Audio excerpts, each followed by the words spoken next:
Coming up on Tech News today, what the Surface Pro is good for and whether it's the best in its class. Also, the next Xbox might kill used games. I don't really believe it will. I'll tell you why. And a giant ISP is going to conquer Europe. All that more coming up. Netcasts you love. From people you trust. This is Twit. Bandwidth for Tech News Today is provided by CacheFly at CACHEFLY.com.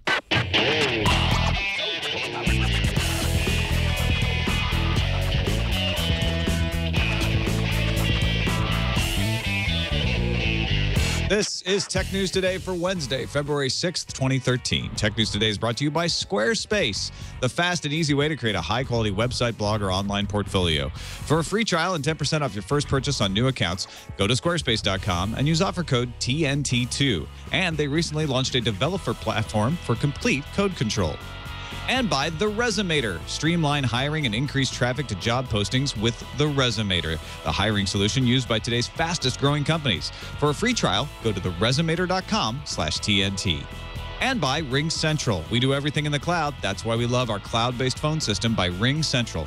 Zero startup costs, and RingCentral is $20 a month per user. Try it now with a 30-day risk-free trial. Buy one desk phone, get a second phone free up to 20 phones. Call 800-543-9980 or visit ringcentral.com and use our promo code TWIT. Welcome to Tech News Today. I'm Tom Merritt. I'm Sarah Lane. I'm Ayaz Akhtar. And I'm Jason Howell. And we're all in different yes, we are. locations today for various reasons, but we're all here to keep you up to date on the most important stories in the tech world, starting with the top 10 stories of the day in the news fuse.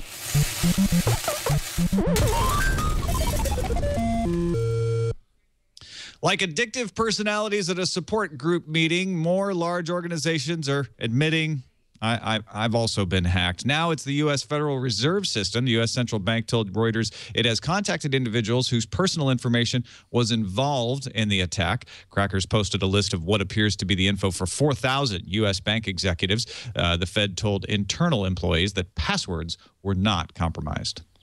Twitter's new video clip sharing service, Vine, which has already had its share of controversy after complaints that the content was often graphic and some pornography even made it to an editor's pick, has had its age rating increased to 17 plus in Apple's store.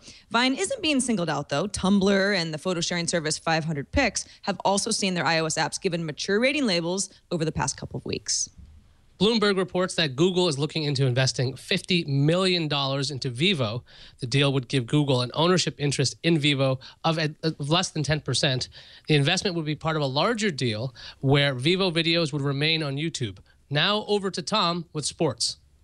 Anybody involved in programming and encryption probably ends up becoming a little bit of fan of prime numbers, right, Ayaz? Well, hey, prime numbers fans, we've got a new 17 million digit monster at the top of the heap. Curtis Cooper at the University of Central Missouri in Warrensburg, Go Mules, has found the new prime while participating in the Great Internet Mersenne Prime search. The number is the 48th Mersenne Prime ever found and the 14th discovered by GIMPs. That's one of the weirdest news fuses you've ever read, Tom. Go prime numbers! In content and delivery. Edge magazine is reporting that the next version of Xbox will require an internet connection with an activation code for games on 50 gigabytes capacity Blu-ray discs. And it's likely that purchased games will not be able to be resold. Sounds like a good way to prevent piracy, but a great way to upset a lot of gamers. Edge also backs up previous rumors that an AMD CPU will power the next Xbox. Instagram just launched a web version of its service. You'll be able to view a feed of your friends' photos just like you'd see on the app. However, you can't sign up for Instagram on the site, and you can't upload photos from the web either. LG needs some seriously impressive hardware to get back into the thick of the smartphone race. And as Mobile World Congress approaches, LG has posted a tease to its Facebook page that says, quote, "A new series will be unveiled," promising in the caption that it will have an unexpected distinction. That's great. Hopefully the distinction won't be something nobody wants or cares about. If you want one of those new BlackBerry devices with a physical keyboard and you live in the U.S., you may have to wait until May or June. CEO Thorsten Heinz says the exact release date is going to depend on each wireless provider, but that the BlackBerry Q10 will likely be released 8 to 10 weeks after a carrier releases the Z10, which is BlackBerry's touchscreen device. The Z10 is expected in the U.S. in mid-March, so 10 weeks later pushes it out somewhat. Yep. If you're one of those people who's still worried about the end of Mac Pro sales in Europe March 1st and thinking that that's the sign, it's the end of the Mac Pro, they're going to get rid of it. Well, take heart. Stop worrying. According to an email newsletter published by Mac Forever, or republished, Apple told France Système, that's a manufacturer, or I'm sorry, a vendor, that a, quote, new range of Mac Pros will be released in spring 2013. Apple's WWDC takes place in June, usually. June is mostly in spring. So there you go. There's all the parts. Build your own Apple, rumor. The High Court of Australia overturned a decision that found Google liable for deceptive practices with its paid search ads. The original decision found Google liable for misleading ads that appeared on its site because that lower court said Google was responsible for the content of the ads. The High Court of Australia says Google did not create those ads and it should not be responsible for their content. What a concept. All right, this episode of Tech News Today brought to you by Squarespace, the fast and easy way to create a high-quality website, blog, or online portfolio. We talk a lot about the mobile experience, how they reconvert all your images into 7 sizes. They have the mobile responsive designs. Those award-winning designs look great on any screen size. But what I may not have told you about enough is just how easy it is to use. You may think, wow, that sounds really difficult. That all happens on the back end. You don't have to do anything. All you do is put up your stuff. There's beautiful templates. They have 100% drag and drop functionality for all the customization tools. There's a new page builder tool called the Layout Engine that enables you to customize pages in seconds. You just add blocks of content. You want some photos? Add the photo block. Want some videos? Video. Text block. There's even a block that lets you code in it if you really want to. Social media content, all that stuff. And the best part is you preview the layout as you go. Makes it even easier for anyone to build a website. Squarespace gives you better social media integration too. Automatically can import, sync, and publish to and from social media with a few clicks. If you want your Facebook posts or your Google Plus posts to show up there, you can automatically pull photos from Instagram into your site, instantly sync pages and galleries to Facebook, auto-publish new blog entries on Twitter. And then you got those buttons for Google Plus, for Twitter, for Facebook, all in there. Squarespace is exceptionally well designed. But you don't have to take my word for it. Go try it out. Sign up for a free account right now. No credit card needed. Just try it out. Start building your website. And if you do decide to keep the service, use the offer code TNT2 and get 10% off your first purchase on new accounts. That includes monthly and annual plans. That's squarespace.com. Use that offer code TNT2. Everything you need to create an exceptional website. And we thank Squarespace for their support of Tech News Today.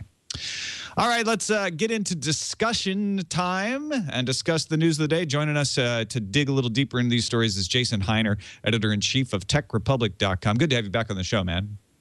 Hey, always good to be here. The only problem, and it's not really a problem, is that now we have 2 Jasons on the show. So, you know, we'll have to, for the audio listeners, we'll have to just call do the Jason H and Jason. Oh, no, just do the football thing. Be like, yo, Heiner. Yo, Howell. Howell, get in the game. Yeah, exactly.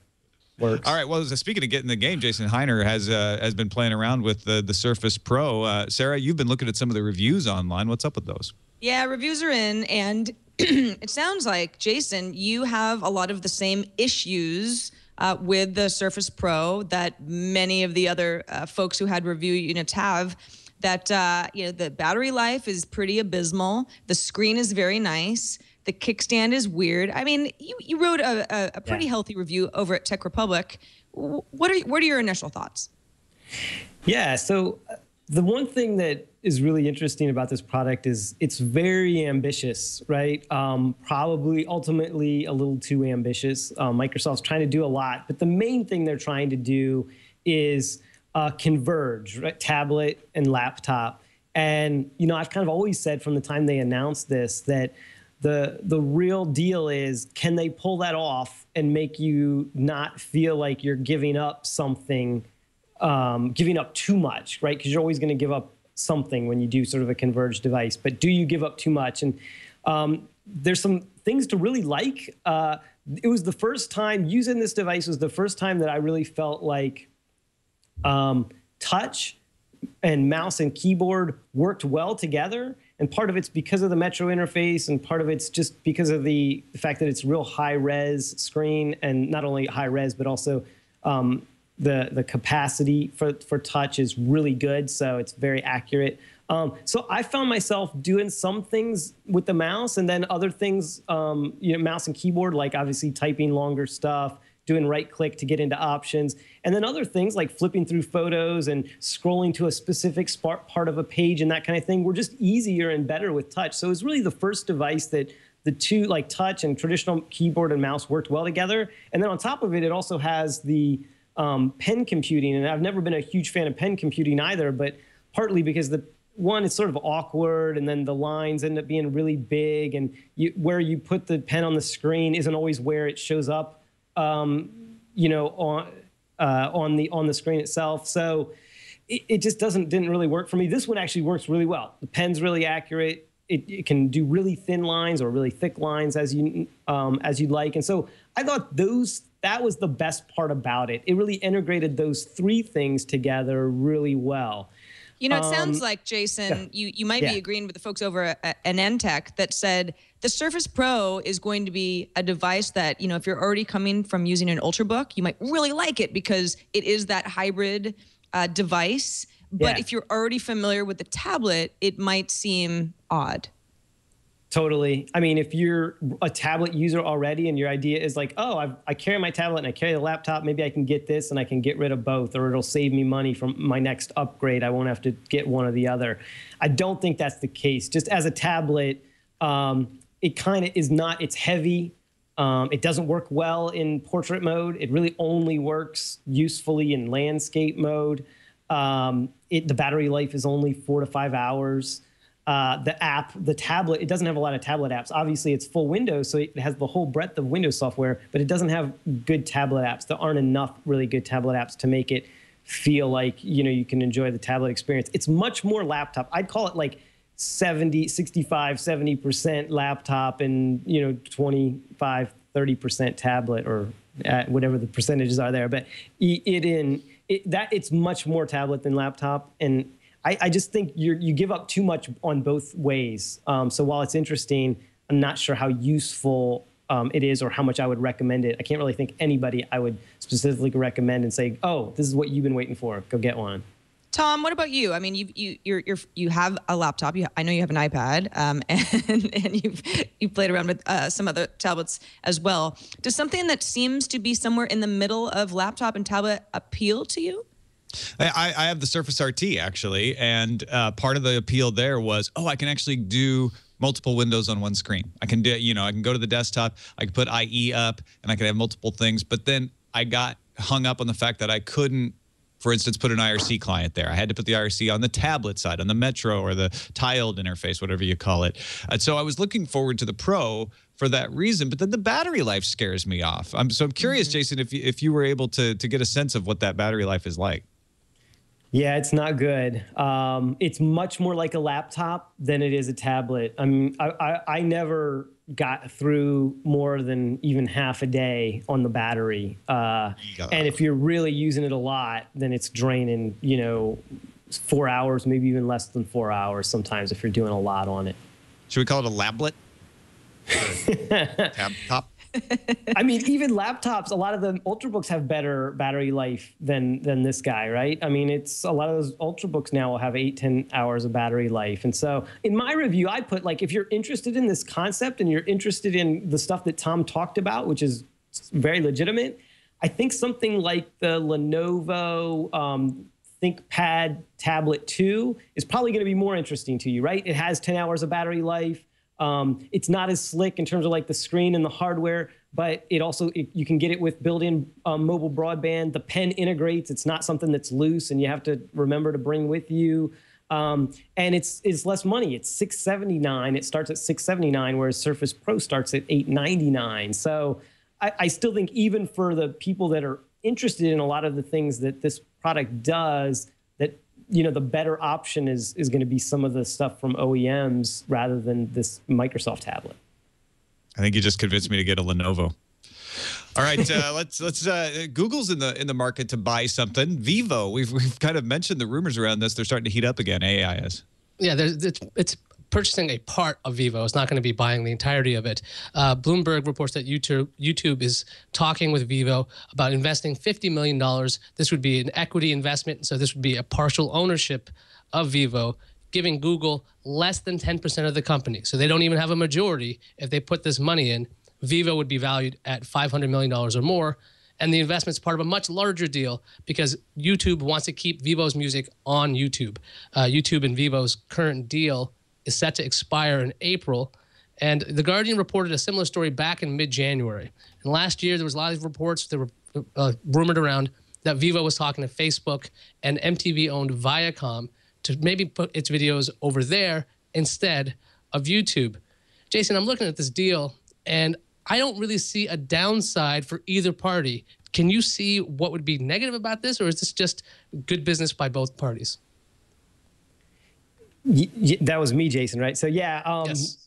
I think that yeah, I feel the same way. I'm sort of I guess it's just a good business going both ways. Little bit of a head scratcher, but Google, there's some of these things that I think Google should build, right? You're a big company, you should go and build. This is one that I wonder, Google really should really consider going their own on this one rather than making a deal. But I don't know. I mean, who knows? But it doesn't make a whole lot of sense to me. I'm just not sure.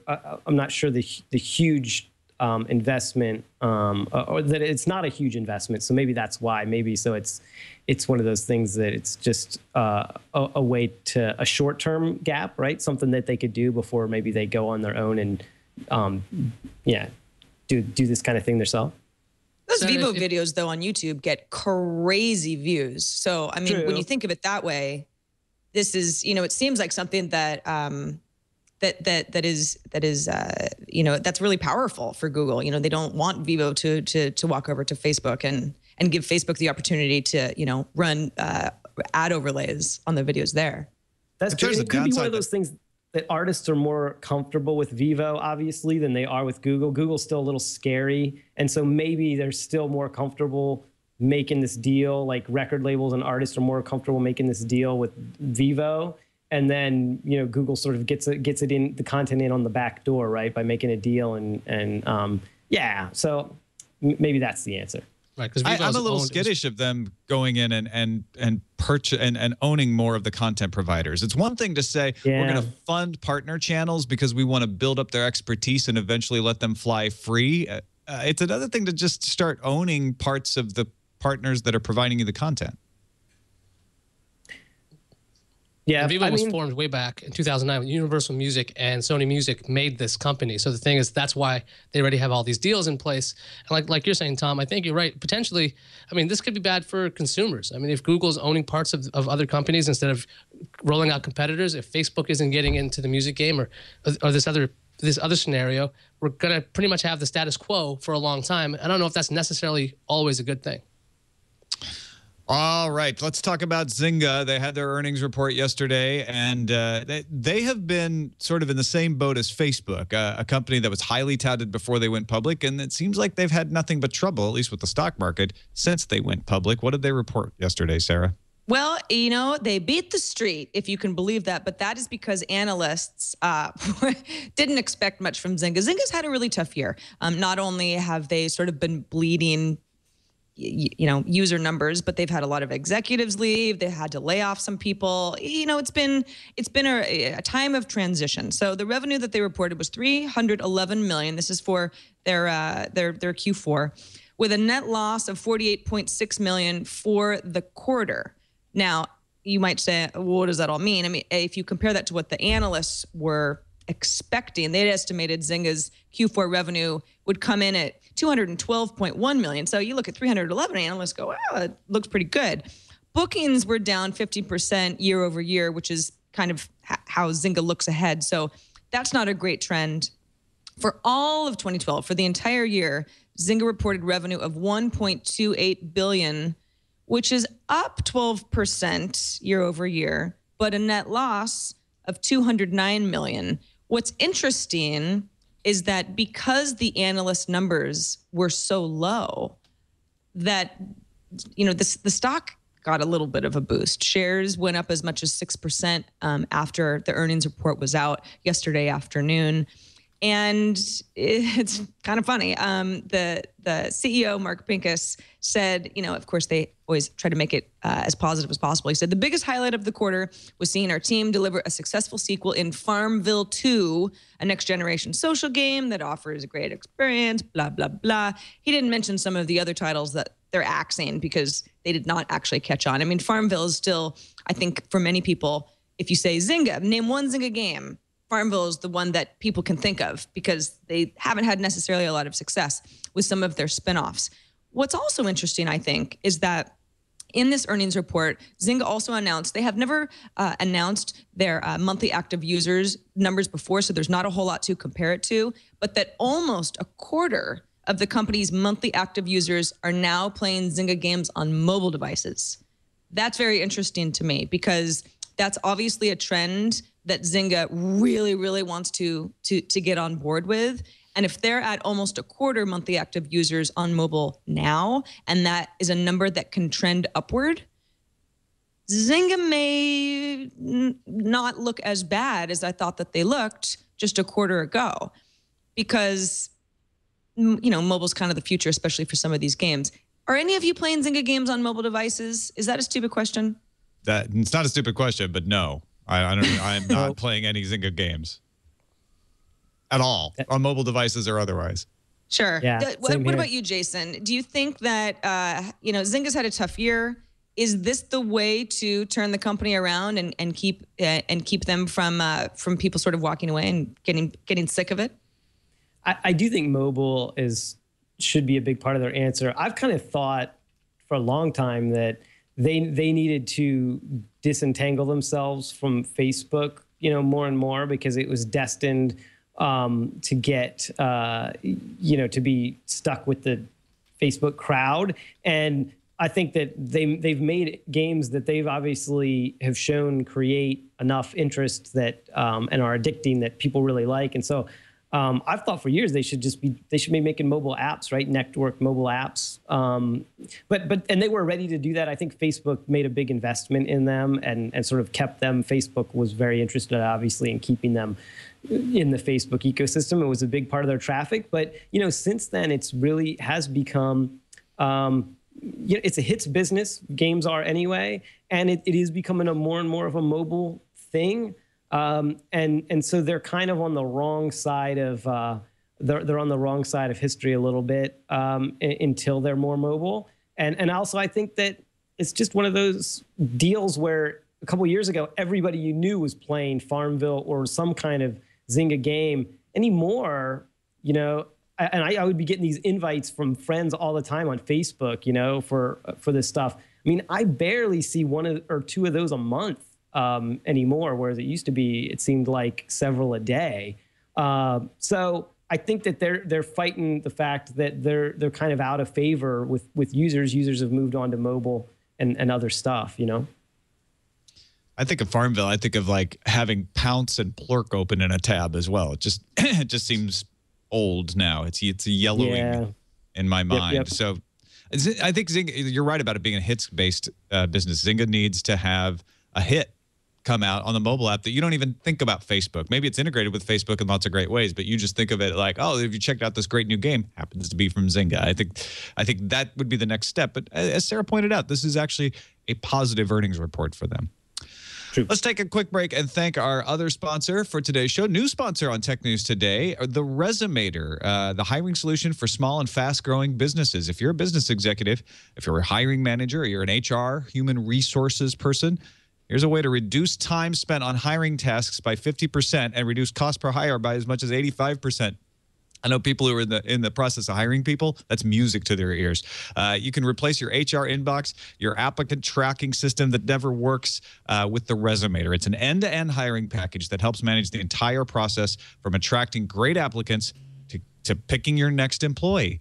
Most of the great companies out there are great because they're very careful about who they bring in and they try to keep them happy. And Twit has grown significantly in the past few years. Very excited about using the Resumator to help be more efficient in the hiring process. Instagram, Pinterest, Tumblr got off the ground with it, and you can too. Here's how it works. It helps you with sourcing, so you attract the good applicants. Helps you with screening, so you can rank them, track them, and spend time only on the applicants that are worth your time. Helps you with the interview process. You can schedule meetings with candidates, collect feedback from your entire team on them. And finally, helps you hire them. You can use it to collaborate and compare to select the best person for the job. Manage that flow of incoming applicants. Focus on the aspects of your business that make you successful instead of spinning your wheels organizing resumes and files. Get better control of the hiring process. If you're a business owner, hiring manager, or HR professional, and you want to save time, money, and increase traffic to your job postings, check out the Resumator. You get a 14-day free trial. Go to theresumator.com/TNT. And after the free trial, their base package of $99 per month will cover 5 open jobs and 5 users, and they offer other packages as well. We thank the Resumator for their support of Tech News Today. Let's move on to what is going to become the biggest internet service provider outside of China, if it's approved. Liberty Global has agreed to merge with Virgin Media. Liberty will spend $23.3 billion on the merger. They will then move their headquarters from Delaware to the United Kingdom. That's just their domicile. It's not actually moving any buildings or people. They're going to keep their headquarters in the U.S., but they will become a U.K. company, remain trading under the Virgin Media name.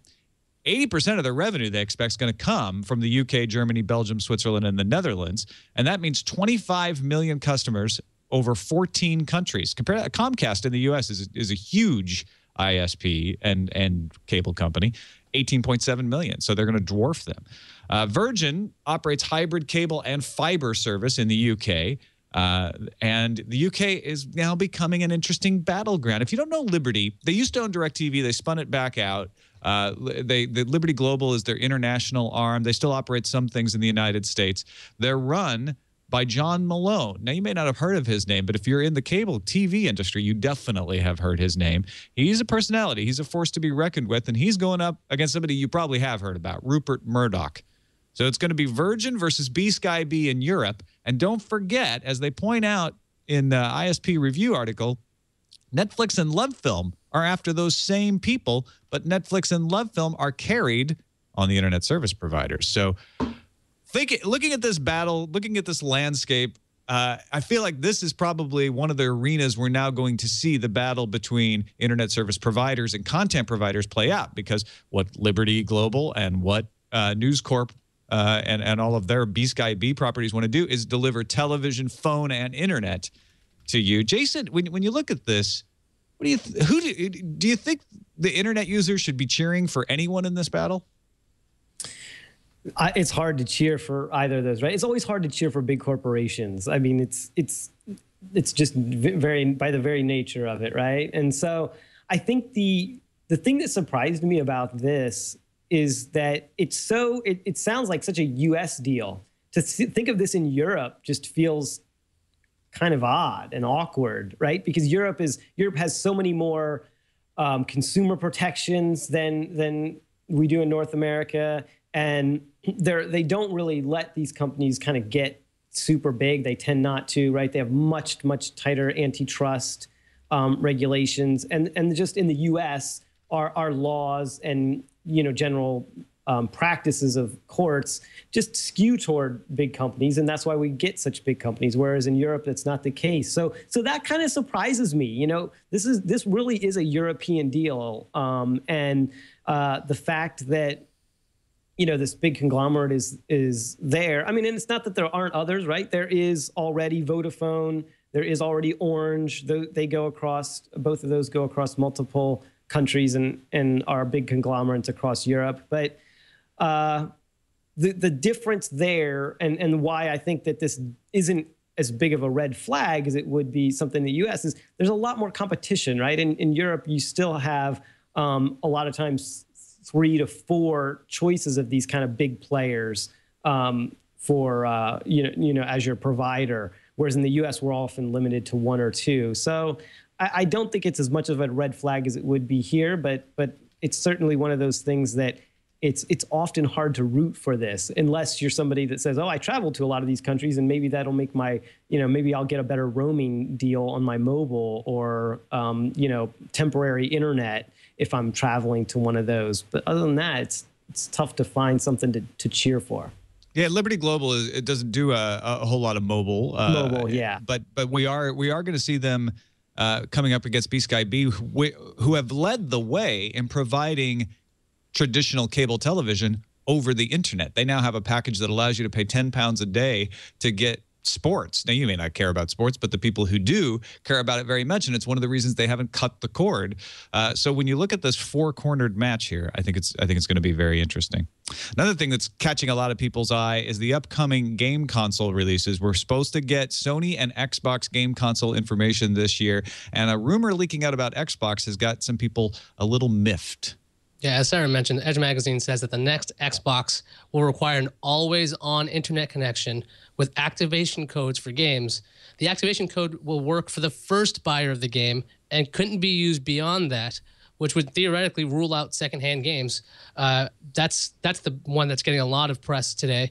On top of that, there were a couple more details in that Edge Magazine piece discussing the specs, pretty much what we've heard before: AMD 8-core processor, 8 gigs of RAM.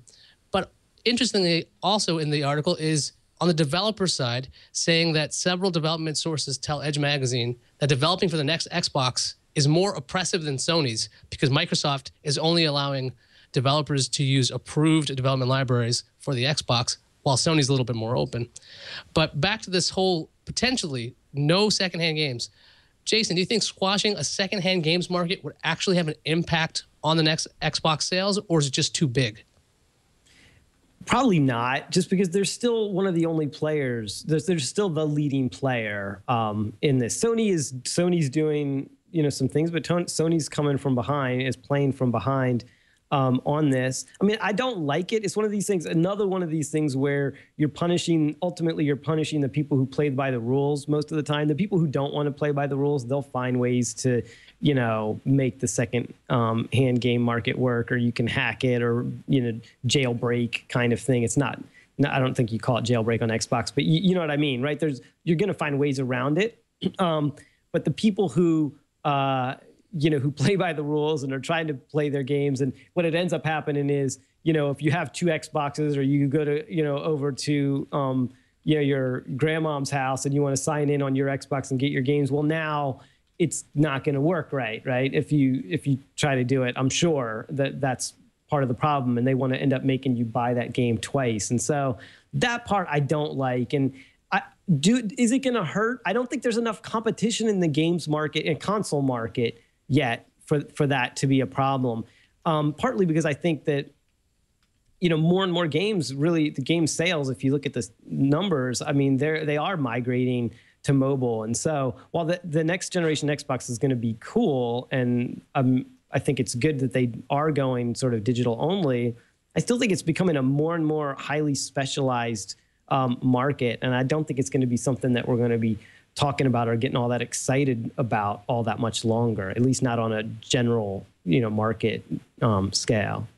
Tom, with these rumors leaking out about what the Xbox can do the next one, and these sources saying that the developers are somewhat less happy with Microsoft when it comes to the Xbox, should Microsoft be saying something to the public? Should they be issuing statements saying, look, we're not doing that? Or should the secrecy continue while these rumors are being spread? Yes, it is Microsoft's incumbent responsibility to tell us whether every rumor is true or not. And fight. No, I mean, Microsoft's going to make their announcement when they make their announcement, and that's when it's time for spin control. I don't think they need to be addressing this until they're ready. Why would they say, gamers, you're very upset about this rumor. We'd like to confirm a couple months before E3 to give you a chance to get really upset that we're going to do this. I mean, this is. If it's true, I mean, I almost want to say, we were talking about Ouya yesterday being in, a bunch of different retail stores. It just gives alternate consoles that much more of a chance to kind of make it, to be a big player, because people get, angry about this sort of thing. I agree that if you want an Xbox and you like everything else about whatever the new version is going to be like. This probably isn't a deal breaker, but there's still, there's enough of the market that might really, really start paying attention to other alternatives to change the game a bit. I think here's what I think is going to happen. Xbox and PS3 both are going to have the option for developers to create a way that you have to have the game check and see if it's valid before you can play it. I just can't imagine that either one would shut it down entirely so that old games wouldn't play when there's no system for checking on them, or that every game that you buy on disc would have to be this way. Maybe they will, and I think this idea of fighting against the used game market is just ridiculous. The used game market is going to die with optical storage anyway. You don't need to fight against this anymore.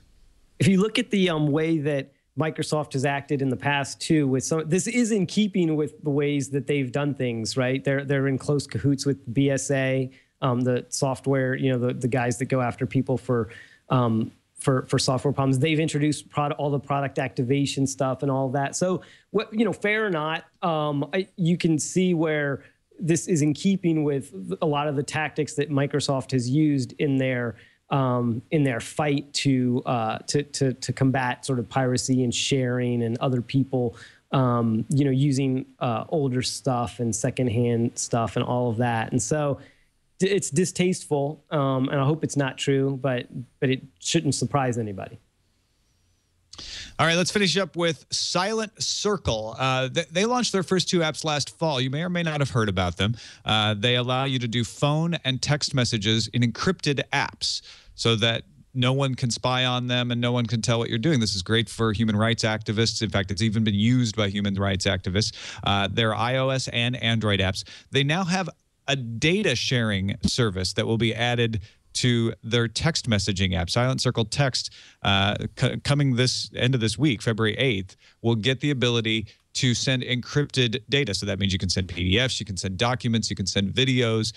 So this definitely helps the people who want to make use of this in documenting, any kind of anti-human rights activity. The company, in case you haven't heard of it, involves Phil Zimmerman, who created PGP.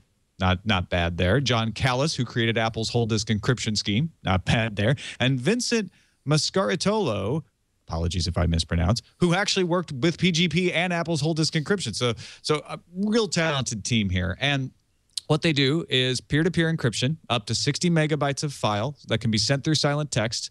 The file is on a timer, so it can burn after a period of time. It just deletes itself. It can't be unencrypted after that point. It's called Cloud Broker technology, where they slice the file up. It's based on modified convergent encryption. That's content hash keying. Bitcasa uses that, and that allows you to tell that something is part of a file without knowing what is in the file. Now, that is open to a confirmation of file attack, so it's not 100% secure. The servers from Silent Circle keep no metadata. The IP logs expire after 7 days, and the keys are stored with the client. They say they will not allow surveillance from any kind of government agency, and they will not build any backdoors. And if the government has a problem with that, they'll move their company somewhere else. It's not cheap. It's $20 a month for the service. And there's a lot of controversy over whether they should release the source code for this or not because of an open source concern, but because of a security concern. Security professionals, when looking at this sort of thing, want to be able to examine the source code. They say we will release the source code by March or April. Human rights reporters in Afghanistan, Jordan, South Sudan have tried the data transfer capability. They've tried it out. They've used it to send photos, voice recordings, videos, and PDFs securely. So, Jason Heiner, what do you think of this? Obviously, it's a blade that cuts two ways. It can be used by the bad guys as well, but Silent Circle says it's 99% of the time used by people who need this kind of privacy. Yeah, I mean, look, it's good. I think they've made good technology, and this kind of stuff is needed. There's plenty of examples you can find where invasion of privacy or hacking to get into stuff. I mean, just look at the stuff of all the things with China getting into the New York Times and the Wall Street Journal and other places lately, right? To show that hackers are out there lurking, trying to grab stuff. So I totally get why people want to be extra careful and use stuff like this. So in terms of them saying they should, they should open the code. I don't know. Obviously, you can make a case both ways for that. Yeah, I as Sarah, either one of you have a perspective on this. The idea of being able to send encrypted data from your phone is very handy. Well, I think it's not just handy, but it's just, we actually have to have an option like this. And we talk so much about how people are using their mobile devices for a variety of things that they didn't necessarily, turn to at first, not too long ago. So this is technology that needs to be there. Because people are on mobile now.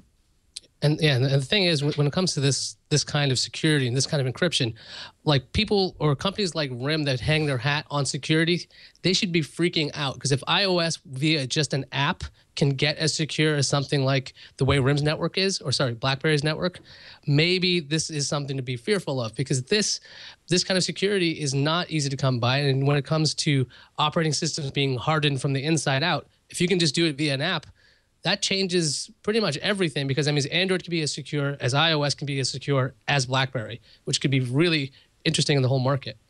Yeah, it's a good point. I think security trumps convenience. One thing that I think is destined to happen is a lot of this stuff is destined to fade into the background, right? Usability and innovation always runs ahead of security and manageability and that kind of thing. And that's what's kind of gotten RIM in trouble, right? People want the usability, and so, but this stuff is destined to be available on every smartphone, on every system that you use, and you sort of check a box, or you have easy ways to do it. But until we get to that point, right? Until all the back-end systems catch up with the devices that we have and use and are using, you need stuff like this that are a bridge solution that allow you to keep really sensitive stuff secure. So yeah, hat tip to these guys. Let's finish up with the randomizer. It's our attempt to cover some fun stuff, things you might not always hear about. And some folks at the Heriot-Watt University in Edinburgh, Scotland, have developed a method for 3D printing clusters of human embryonic stem cells in a variety of sizes. Now, what's really interesting about this is these stem cells are very fragile. So pushing them through the nozzles in a 3D printer has been pretty much impossible up until now. And what it allows you to be able to do is make human tissue models for drug testing and possibly lead down the road to the ability to create in a 3D printer a human organ that is made from someone's stem cells, so it's perfectly compatible with that person. Man, when I was reading this article, I was just psyched.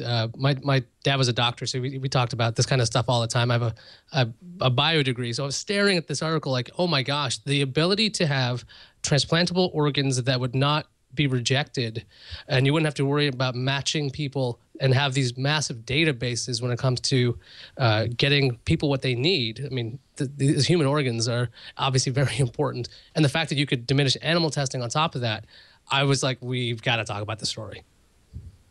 Yeah, no, I think this is just fascinating, and we've heard about printing out your own organs before, but this is the first time I've read a story where it's like, no, we can actually get pretty close. We'll be able to print human tissue with this. This is an incredible advance. Fascinating. On a less innovative, or maybe equally innovative but less important kind of level, I read a similar story like this lately, of people doing the same, or scientists doing the same thing, where they are doing this with meat, so that not that interesting to me. I'm a vegan, but I know that that for people who eat meat but still care about sort of animal treatment, right? It's like, oh, we can use this. We're going to be able to use 3D printers to print meat in labs instead of raising animals. There you go, print out a burger. Total.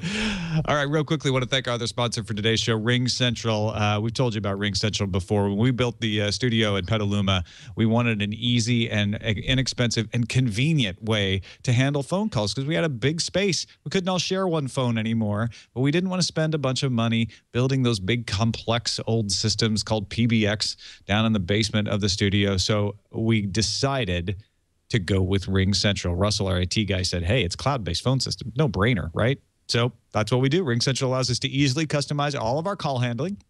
We can get our voicemail in our email. We can get our fax messages right on our smartphones. People still want to send us faxes. Now it's not as big of a deal. And they have a new feature, Business SMS. You can send text messages to customers and colleagues from your business phone number. You don't have to use your personal phone number. If you want to send someone a text, but you're like, I don't really want them blowing up my texts all the time. Now you can use your Ring Central phone to do business SMS. Ring Central offers all-inclusive pricing as low as $20 a month per user. You can start right now with a 30-day risk-free trial. They have a special offer for our listeners. When you buy one desk phone, get a second phone free up to 20 phones. So call this number.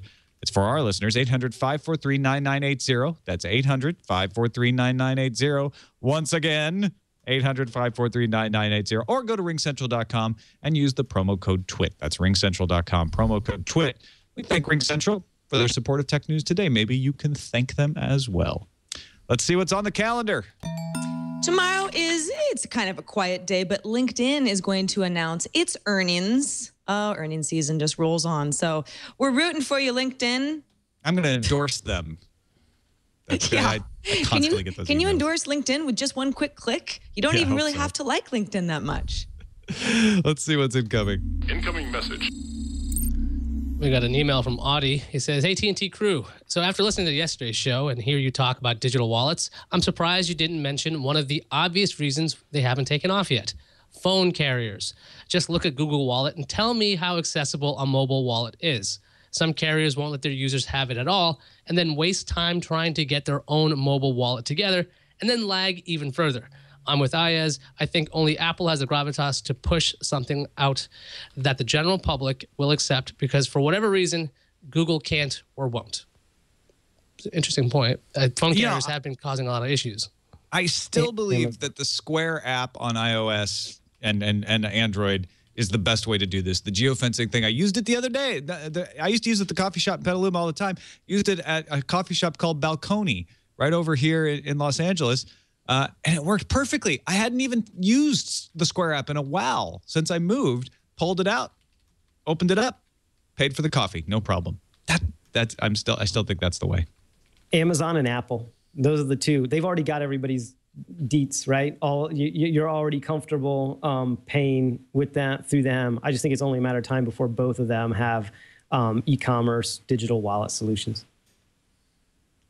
Got another email from Joe. This is a very creative one because he hand wrote it with Wacom style. Okay, here's what he said.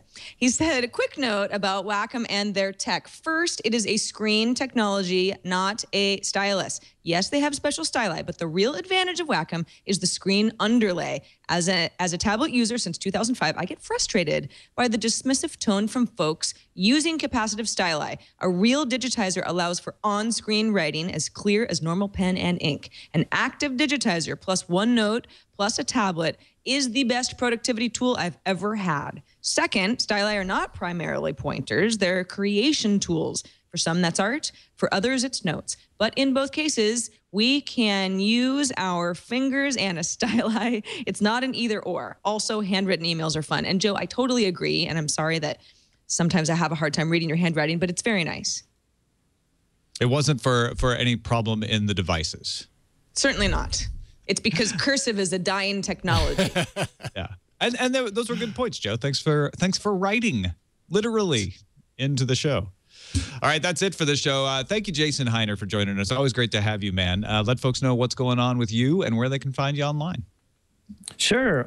So you can find me on Twitter at Jason Heiner. You can find me at jasonheiner.com. That's where all my stuff is. And also check out one of the cool new things that we're doing across Tech Republic and ZDNet right now is each month we're doing a special report on one big topic, and we're taking content from across all of our editors and writers in 4 regions. So Asia, Australia, US, and Europe. And we're putting together special reports on topics. So this month is the consumerization of IT and the bring your own device stuff. So we've got lots of really great long form content. You can find that if you go to ZDNet.com. You will see starting later today, if you look on the nav, there'll be a little link for BYOD, and you can go there and you can read all of the stuff we've got. We have lots of really great advice and best practices and case studies and all kinds of great stuff. So that's great. I love that. And there's so many tech publications out there now doing this sort of like long form journalism. It gives me hope that maybe mainstream journalism will catch on. Like, hey, look at these guys over at ZDNet. Look what they're doing. We can all do that. It's worthwhile. So cool stuff. That is it for us. You can find our subreddit, technewstoday.reddit.com, and submit stories if there's something you think we should talk about, or you just want to see what other people are interested in and vote them up or down. No, I don't want them to talk about that. You can vote down too. technewstoday.reddit.com. You can find us on the web, twit.tv/TNT. You can email us, tnt@twit.tv, or give us a call, leave us a voicemail. Our phone number is 260-TNT-SHOW. It's a Google Voice number, but it's a free call in Butler, Indiana. We'll be back tomorrow with Mike Schramm as our guest. We'll see you then.